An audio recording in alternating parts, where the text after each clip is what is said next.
Thank you, Ted. I feel like a news anchor here. First of all, thank you all for coming. Appreciate that. It's been a while since I've done a news conference here in this room, so I feel like it's brand new almost. Before we get started and formally introduce Koby Altman, I thought it would be a good idea actually to introduce some guys that have been here for, I don't know, years and years actually working in the front office. And so we really wanted the media and also the public and season ticket holders and supporters to understand how deep our front office is. And so there's 4 or 5 guys back there. I'm going to go through them one at a time because sometimes they don't get all the accolades and get credit for all the work that they've done over the years. And these are guys who grind it, who get it done every day, who are just about as smart as anybody I've ever met and work as hard as anybody. So there's 4 guys. I'm going to call you guys. It's okay. You guys back there? I can't see too well. Getting old, Okay. There's a gentleman, I think you know this guy because he was a local basketball star, but he is going to be the new assistant general manager here at the Cavaliers. He's been with us for 6 years. He's a Cleveland area native. He played basketball in West Virginia, set all kinds of records over there, played in Europe. He was with the G League, that was formerly known as the D League, now the G League. And as the Canton Charge general manager, he was also the G League Executive of the Year. He's a great talent evaluator. He's a great guy. He's a grinder. He understands basketball as well as anybody. He's played it his whole life. Has great insight and very, very smart and scouted for many years. So Mike Gansey, are you back there, Mike? There's Mike Gansey. Just stand up for one second. Don't be shy, Mike. Just for one, say hello. Okay? There you go. So that's Mike. Next to Mike, or I don't know if he's a couple seats over, it's a gentleman who's been with us for 12 years, since I was fortunate enough to buy the franchise. He started off as an intern. He's emerged over the 12 years to become probably one of the finer capologists in the league. I mean, he knows more about the cap than probably PricewaterhouseCoopers knows about the IRS code. I mean, this guy, he lives with the cap. He lives with the collective bargaining agreement. He's deep in it. He comes up with ideas and things that the league's never heard of. They have to go into their committees to check if it's okay or not, and he's sort of a savant with this. And he's now going to be, or he will be, the new senior director of basketball operations. He's a space creator. It means he creates space, not the kind of space in here, but the kind of space that Koby will need in the cap as far as that goes. He's involved in a lot of trades, probably every trade in the last few years. In a creative sense. He was instrumental in the New York Knicks trade. You remember that one? About a year and a half ago. And he's an Ohio native from some farm town near Toledo, Brock Aller. Say hi, Brock. Next guy up, been with us for four years. Originally from Miami, Florida, although he doesn't look like a guy from Miami, Florida. Went to Harvard, and I believe a stint at the University of Michigan in Ann Arbor, but graduated from Harvard. He's the senior director of analytics. Did a run with the Milwaukee Bucks, but he's been here again for 4 years. Numbers are his thing, metrics. There's not a stat or a number or an analytic that you can think of he won't come up with in like 7 minutes. And we've challenged him on it. And he works with the coaching staff to provide them with analytics, numbers, background, advanced metrics. But he doesn't just have that. He also has a great insight into people. John Nichols. John. Oh, John. And then last, certainly not least, he's in his 3rd year here. He will be the director of scouting. He's an Akron native. He's also going to lead on the college scouting. He's a relationship guy. He knows people in basketball from the college ranks up and through the pro ranks. He did play here at Walsh near Canton. He's very great. He's a very good cultural guy, but really understands the game and understands the people in the game and is connected to just about everybody you can imagine. And also a great talent evaluator, and that's Brandon Weems. Brandon, right back there. That worked out all right. Okay, good. Okay, so those are, and there's more. There's more hardworking guys here, but those are the 4 guys at sort of the senior level that are going to help Koby here. And Koby, just to give you some background in case you don't have it, I know there was a news release, but started out, he's in his 6th year here. Started off as the manager of pro player personnel, became the director of pro player personnel, and then became assistant general manager. He's a Brooklyn native, Brooklyn, New York, product of a single mom household. And he, again, I use this term grinded, but this guy grinded his whole life. He went to Middlebury College where he played basketball. That's in Vermont. actually received a leadership and academic scholarship to get into Middlebury. I'm told Middlebury is one of these East Coast schools that are, high academic type of thing over there. He's a 3-year starter as a point guard over there. And also, he has a long history, an extensive history of USA basketball, which is very, very important in today's world. And I'll let Koby talk about that in just a moment. Koby's a special guy. He's a relationship guy. He knows basketball. He's what I would call a guy who's street smart and book smart, and he's got both sides of the fence.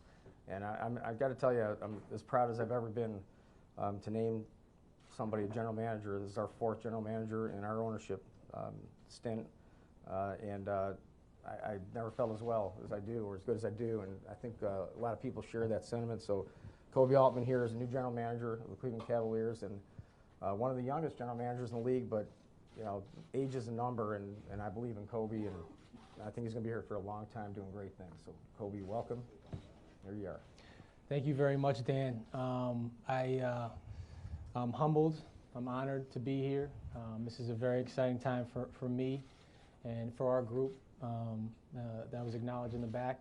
I want to thank Dan Gilbert for believing in me, but really believing in our group that's been here. We have had unprecedented levels of success here the last 3 years. We've been to 3 straight finals. We won an NBA championship here, and a lot of that has to do with the group we have in place.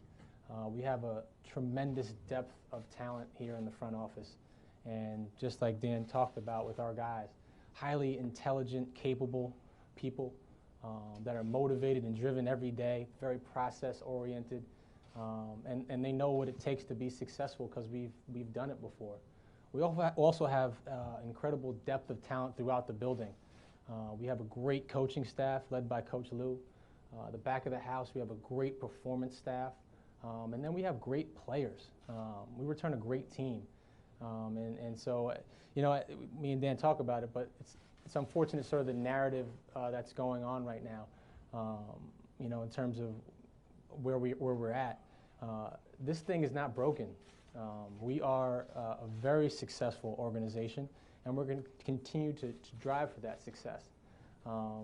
Get better and grow. Obviously, adjustments need to be made every year, but I want us to be very prideful of where we are as an organization, and how good we've been, and how good we'll continue to be. It's interesting. This is a promotion, and it's an incredible promotion. I'll thank you for that. But I've been here. I know this organization really well. This is going to be my 6th year here. I know the cast of characters really well. I've worked across all levels of this organization, and I have deep relationships across all levels of this organization. And I know I can now lead this organization because of that. But it's more of a belief that Dan has in us to continue the success that we've had. And I'm ready for that challenge. And with that, we will open it up for questions. You're right here in the front with Tom. Tom Withers, Associated Press. Thanks, guys. Congratulations, Koby. Dan, it's been widely reported that Kyrie Irving is asked to be traded. First of all, what was your reaction to that? And then secondly, will you honor that request? Well, as it's been widely reported, I sat down with Kyrie Irving and his agent a few weeks back. I don't know the exact date. And we do this, we try to do this every summer. And I think most of them we have, as we've done with other players and their agent, and whether their contract's coming up or not. And there was several scenarios discussed at that time. And I don't feel it's appropriate really get into the details of all those scenarios. And so, again, I don't know the sources of the report that there was a trade request made. I read it in the media like some of you reported and some of you read, but we talked about a wide range of possibilities in the future. At that time, we had not signed Koby yet as our general manager, and there were a few other moves, I believe, that have been made that weren't made at that time. So, these things are fluid. We think that Kyrie Irving is, one of the best guards in the NBA. He's part of a championship, 3 years straight to the finals, and, we value his talent. significantly. So He's a core piece of what we've done. Kyrie's a tremendous player. He has made great contributions to this franchise, and we enjoy him as a player, and we're going to keep some of the stuff in-house in terms of what was said in those meetings, but he continues to be a core piece of who we are and what we do. David Grenneman, ESPN. For Koby and Dan, if you're not going to get into those meetings, that's fair. What's happened in terms of the franchise communication with Kyrie since then? If you want to, protect that information, okay. But where do things stand with Kyrie Irving? Sure, we've had dialogue with his representation. It's a fluid situation and something that we're just not going to address right now. Joe Varden, Cleveland.com. I have to ask straight up, do you intend to trade Kyrie? I don't want to talk about that. Again, like I said to Dave, we've been in touch with his representation, and it's a fluid situation. Jason Lloyd, The Athletic. Dan, as we were going through this with the GM situation, it was discussed many times over that no GM has ever gotten a second contract from you, and I'm curious why you think that is.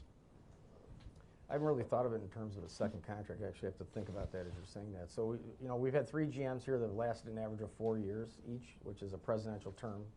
And I think these days that's 4 years is 4 years. And I never really looked upon it as why not a second contract.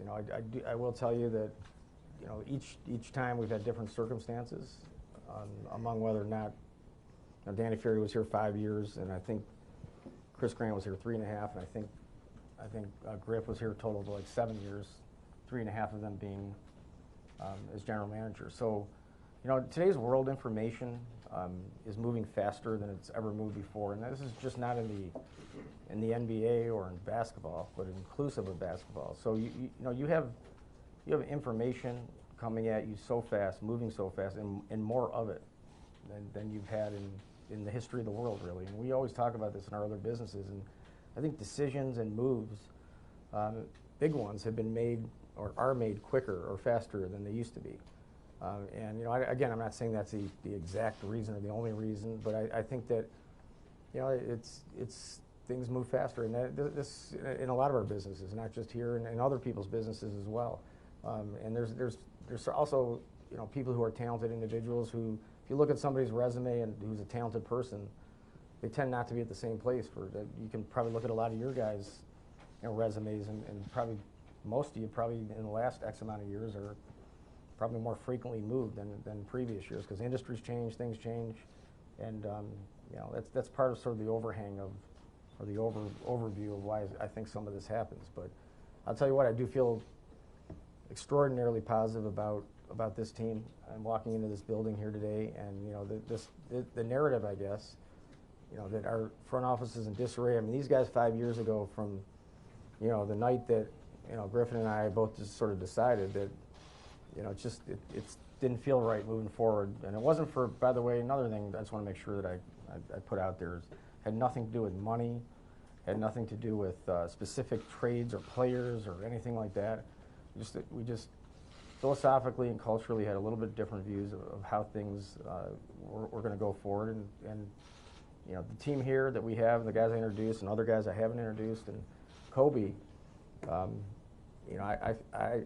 it's a feeling. You go by a feeling sometimes, you go by experience, and you go by knowledge and all that, but I do feel as strong as I've ever felt about a team. I think these guys have killed it in the last not 21, it's more than that now, 5 to 6 weeks, 4 to 5 weeks, and I think they'll continue to kill it. And Jason, to your question, like, just taking a step back, these are tremendous opportunities, right? They're 1 of 30. If I told you 10 years ago when I started on this journey, when going back to UMass for sports management to get my advanced degree in that, if you told me 10 years from now I'd be sitting up here with Dan Gilbert as the general manager of Cavaliers, I would have told you you're crazy. These are unbelievable opportunities. They're great opportunities for us. We have a great team, and we're really excited to keep this thing moving forward. In terms of David Griffin, the biggest testament to him is he's got us all ready for this. He was a tremendous leader for us, and that's what he did. That's the best testament to him, is he has all of us ready for this challenge. Terry Polito, Plain Dealer. Dan, you basically, you have at this key juncture there a rookie GM, and yeah, he's been here 6 years, but frankly, he's kind of number 3 in the pecking order. With whatever's going on with Kyrie Irving, obviously Kyrie has had all kinds of chances to deny he wanted to be traded, and instead he's posting videos. So, how do you, I guess what do you say to the fans to say, look, this thing is not, in real trouble here? Well, how's your guys' summer going? Yeah. Well, exactly. Let me talk So, to that yeah, a little you- bit, Dan. you So, another thing that no one's talked about during this whole process is our head coach, Coach T. Lue, who remains a rock and a huge cultural piece for this organization. He's a tremendous human being, but he's also just a relationships guy. Great relationships across the league, great relationships across our team. He's helped us immensely through this transition process with recruiting of free agents and making sure we've been stable.